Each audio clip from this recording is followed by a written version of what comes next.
long dark nights. Now my world is bright. Islam is my sight.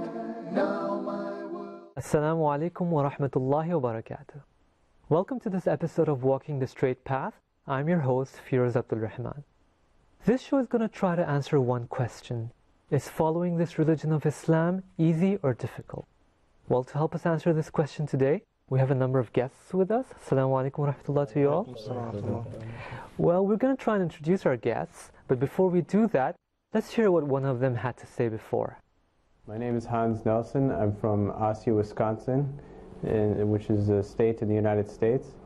I was raised Christian. I have one sister, and I grew up in a predominantly Christian village. I was a typical American boy. Grew up watching football and basketball and wanting to become, I actually wanted to become a soldier in the U.S. Army. And I also wanted to enroll in college. My parents forced me to go to Sunday school every week, as well as attending regular church services. At that point, I believed in God. However, I had many arguments with the pastor at the time about the nature of Jesus, peace be upon him. I had some difficulties with believing in the Trinity, and as soon as I was able to stop going to the church, I did stop going to the church. But I had a belief in God, and I always would pray to God before I would go to sleep at night. And if some times were difficult, I would pray to God. As I was taught as a Christian, you raise your hands in a certain way, and you fold your hands a certain way, and I would just say, God, I need help for this. God, please guide me, something like this. There weren't any, and I did have some basic, some prayers memorized, such as the Father's Prayer, some things like this that we were taught in Sunday school. Once I became old enough to start understanding things more, I was very unhappy with life in general. I didn't really have a direction, which is I think why I largely wanted to join the military, to help give me a direction in life. And then when I was in college, I was able to study philosophy, Western philosophy, and comparative religions, which set me off further from Christianity. When I was younger, we knew of somebody named Saladin or Salah ad-Din. I knew he was Arab, but I didn't really know anything at all about Islam or Muslims or what these things were. I knew that they existed. But when I was in college, I studied the history of Islam, and at this point, that's really when I started to consider Islam as a religion, as a way of life, really. I had a chance to become friends, and I still am, friends with a Muslim. He's from Pakistan. And he told me he was Muslim, and I had some idea of what it was to be a Muslim.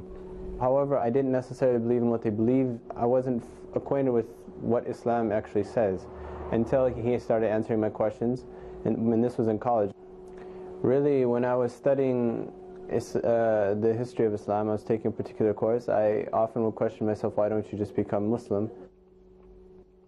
However, at that point, it was not willed for me to become a Muslim, until several months later, when I was at a point in my life when I was just at an end point, and I had to make a decision. And I talked to my friend from Pakistan, and he told me, why don't you become a Muslim? You accept the basic beliefs, you accept what is needed to become a Muslim, and so I did. The village that I'm from, when I look back, all of them actually, except for 2 families, and those 2 families are Baha'i, the rest are Christian. I think astoundment. I haven't gone back to my village, but from what I've heard, it's quite astoundment and confusion about what exactly happened. However, as far as my family is concerned, they have been supportive and willing to ask questions and to understand. My plans are to learn Arabic and to finish memorizing the Quran and to pursue my studies and to do my absolute best to implement what I have learned in my life and to educate both Muslims and non-Muslims regarding this. For those who are thinking to become Muslim, I would recommend for them to take that step and not to have any fear and not to think too much. If one has already accepted what it takes to be a Muslim, go forward and take that step. Allah subhanahu wa ta'ala will certainly help you thereafter. Allah subhanahu wa ta'ala has helped me tremendously, so have no doubt about it. Take that step. Well, mashallah, I was very here to hear from Brother Hans. We've got him here with us today But before we introduce him, let's introduce some of our other guests. We've got Brother Abdullah with us today. Assalamu alaikum. Tell us a little bit about yourself, Brother Abdullah. And I'm Abdullah Ademi from the UK. I came from the UK to study in Egypt. I've been a Muslim 8 years now. 8 years? Yeah. Married. Children. And came to an Islamic environment to pick up more of what I didn't know about Islam. And to bring my children up as a Muslim family. Did you say you've been Muslim for 8 years now? Yeah, just 8 years, yeah. MashaAllah. And we've got Brother Ismail with us today. Assalamu alaikum wa rahmatullah. Tell us about yourself. My name is Ismail Howell from South London, England. Been Muslim now for about 15 years. Alhamdulillah, married with 6 children, now living in Egypt. And at the moment working in the media field at the moment. And Brother Hans. Do you want us to refer to you as Hans? That's fine. Okay, so we've heard a lot about you. We're going to ask you a lot of questions today, inshallah. But would you like to add something as an introduction? No, I'm also here studying Arabic and the Quran. And how long have you been in Egypt now? I've been in Egypt for 8 months now, I believe. And we have another brother Ismail with us today. Assalamu alaikum. Tell us about yourself, Brother I'm Ismail. Brother Ismail, 3 years old, from UK as well, from Southwest London. I've been practicing now for about 13 years as well. 13 years. Yeah, I'm studying in Egypt as well now. And Brother Ismail, you've been given a lot of da'wah, mashallah, I heard in the UK, so you have a lot of stories to share with us Inshallah, today. Inshallah. But let's get back to you, Brother Hans. You said you were from a place called Wisconsin. Tell us a little bit about Wisconsin. Wisconsin is a state, is one of the, as I said, is a state in the United States. It's close to Canada. And I grew up in a small village of under 2,000 people. It's predominantly Christian. My state is known for milk and cheese. So it's in size it's very big, but the people are very few. I see. I mean, and it's in the Midwest. It's considered a typical American state. You described it as a village. Like very small. Any Muslims there? Any different kind of religions around in the area? Well, we say town, but it's really a village. Yeah. My town, there was only, like I said, under 2,000 people. Okay. And I only knew of 2 families that weren't Christian. Were they Muslim or? No, they were Baha'i. However, at the time, I didn't really know anything about them. I just knew that they were Baha'i. They had certain things that were different than the rest of us. How do they fit in with the rest of the people? I never had any problems. One of my teachers was Baha'i, and I never had any problems with her. Is that a sect of Christianity, Baha'i? No, it's a different religion altogether from Iran. In a small village like that, you becoming a Muslim must be in quite a big news in that type of village where it's predominantly Christian. Yeah, when I became Muslim, I was in a different city about 3 hours away. And I haven't actually gone back. I went back to that area that my village is located in, but I haven't really talked to too many people.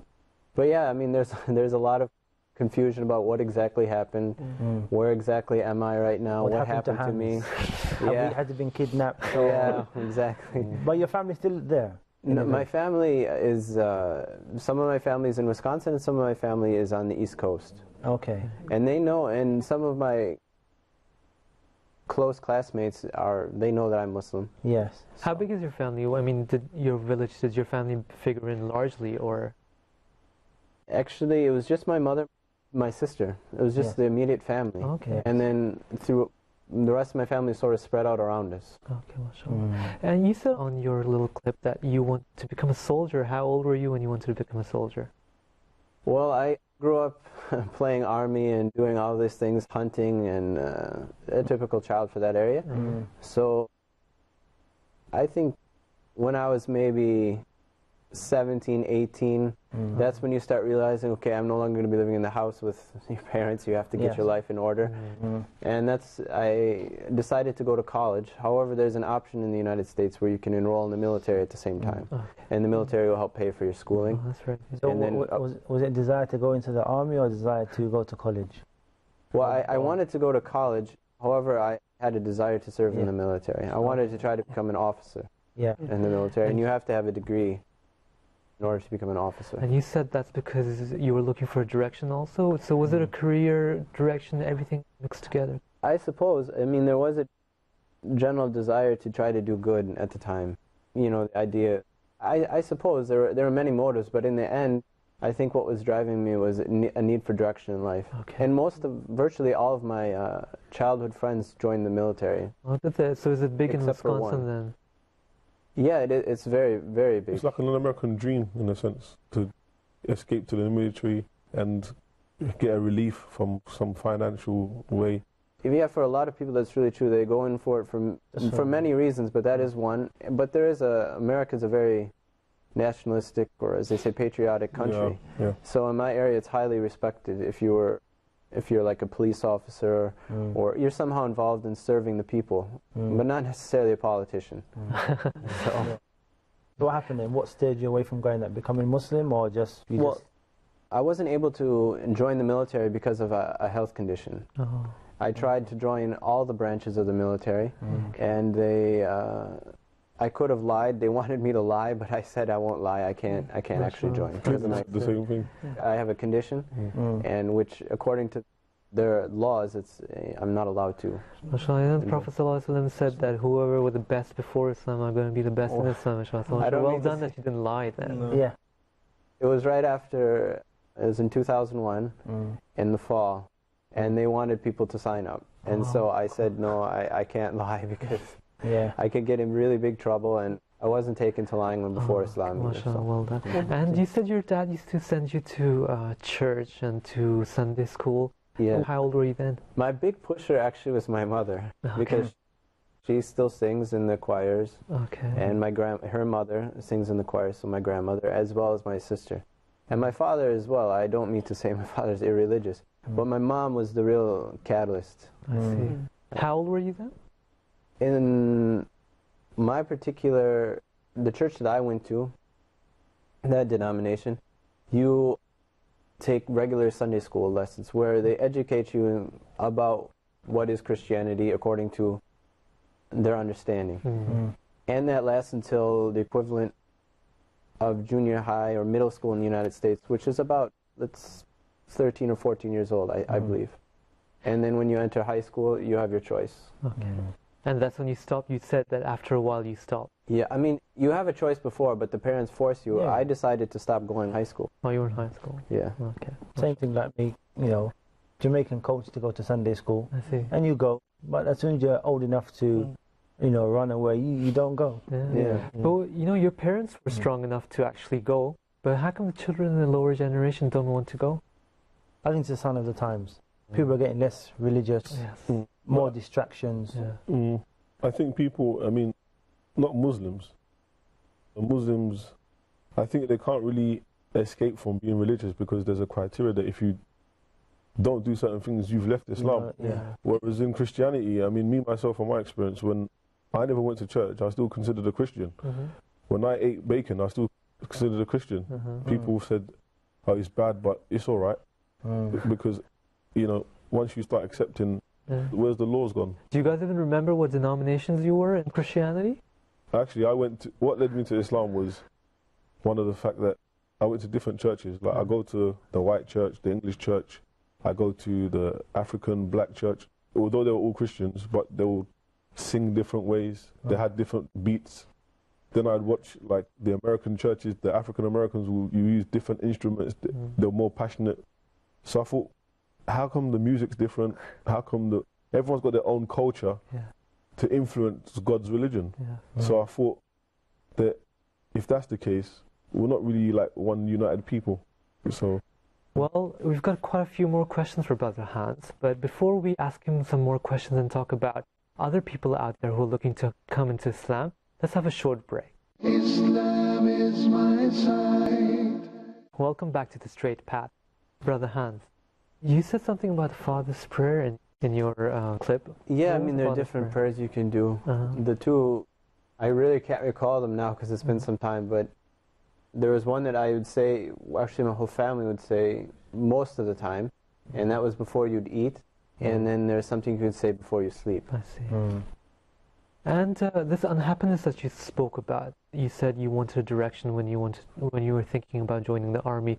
Is this unhappiness common? Do you find it amongst people generally over there, or do you think it was particular to you? As from my experience, I would say there was an emptiness, not having a sense of meaning in life. Yeah. And I was searching for it. I tried many different things to fulfill that. And yes, I did notice that amongst many of the people that I grew up with, and I noticed this as something that even like in my country in America, that Americans themselves are aware of, and they're trying to address it in different ways. I see. And I experienced similar things. I see. SubhanAllah. And you, Brother Ismail? Obviously, it's lack of spirituality. I mean, we can deal with the material aspects, eating and this kind of stuff, and buying goods and stuff like that, but everyone has a spiritual side. And some people will answer that question, you know, okay, who is my Lord? And some people will just, well, okay, let me just drink some alcohol and some drugs and forget about it. SubhanAllah. So I think that's the deciding factor, really. And when in your da'wah, have you found that? Is that the reason why people come to Islam? Because they've got this emptiness in them, this kind of lack of direction? Yeah, I found out a lot that people, they have some kind of emptiness within them. Because as we know in Islam, one of the reasons Allah created us is to worship Him. That's the main reason. And it's a natural feeling to want to worship Allah subhanahu wa ta'ala. And once that's missing from a person's life, you can never live a happy life.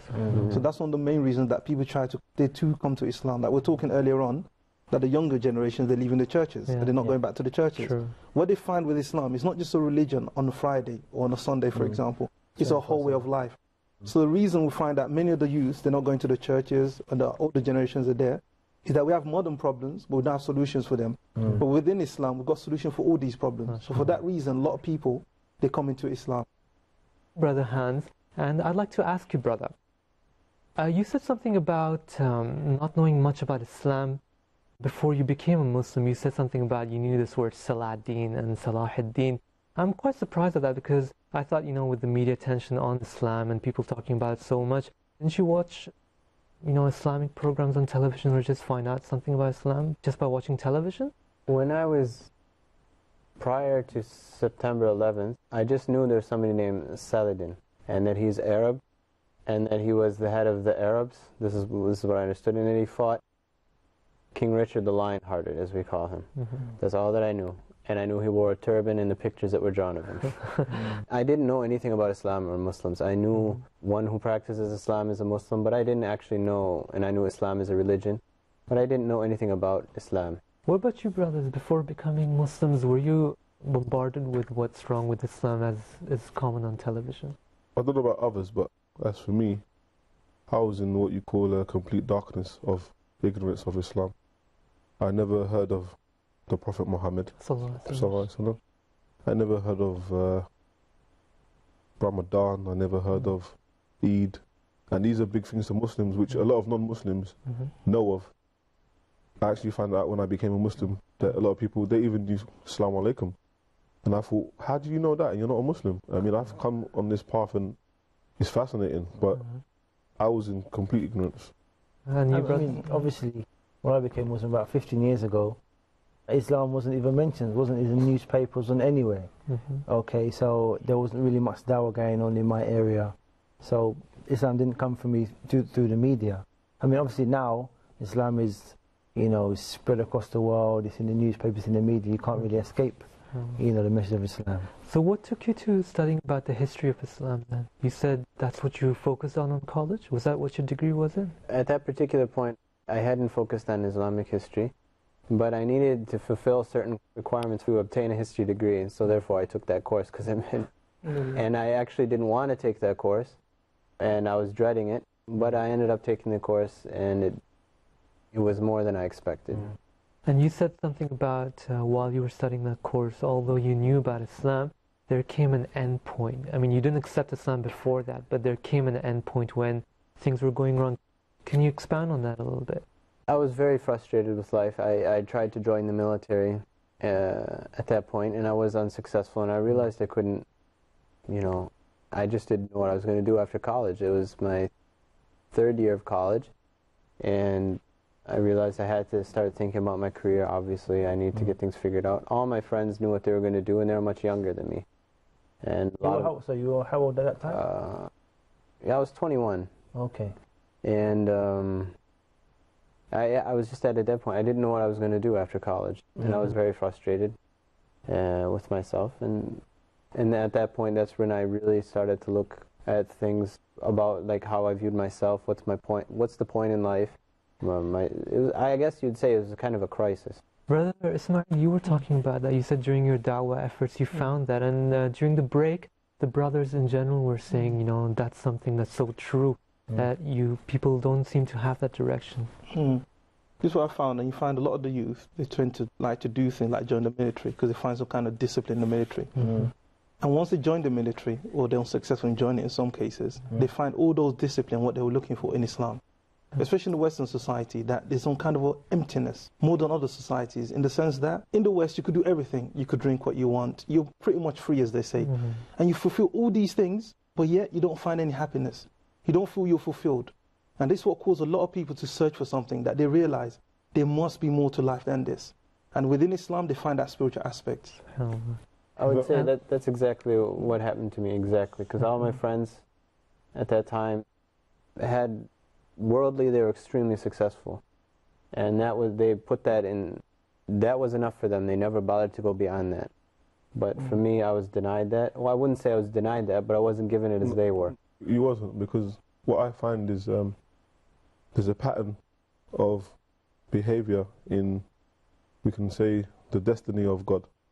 I find a lot of people who become a Muslim, they were waiting to receive Islam through the fact that they never reach a stage of ignorance through success. Because you find someone who's rich and got an establishment, you can't talk to them about religion anymore. He feels like, well, I've made my own kingdom, and what are you talking about? Life's okay. Whereas someone who's unstable, he wants to know how to walk, he's looking for something.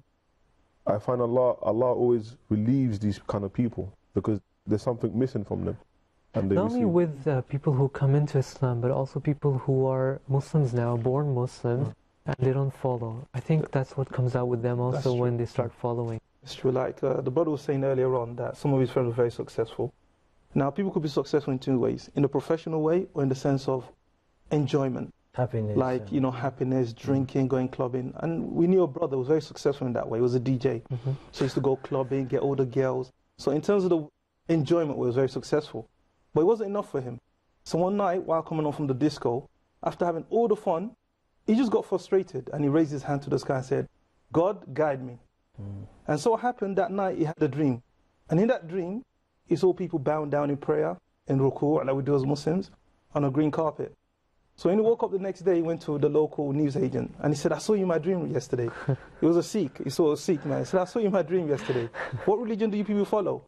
And he showed him the movements. So the Sikh said to him, no, those are the people across the road. This was an area of London called Whitechapel. So he went inside the mosque, and as he got in the mosque, the carpet was green. And as he got in, people were in prayer. They were in ruku'. The same thing he saw in his dream. And he just passed out. When he came round, they told him about Islam and so on and so forth. And alhamdulillah, took his shahada. You know. Inshallah. So until next time, Assalamu alaikum wa rahmatullahi wa barakatuh. Now I found the light after those long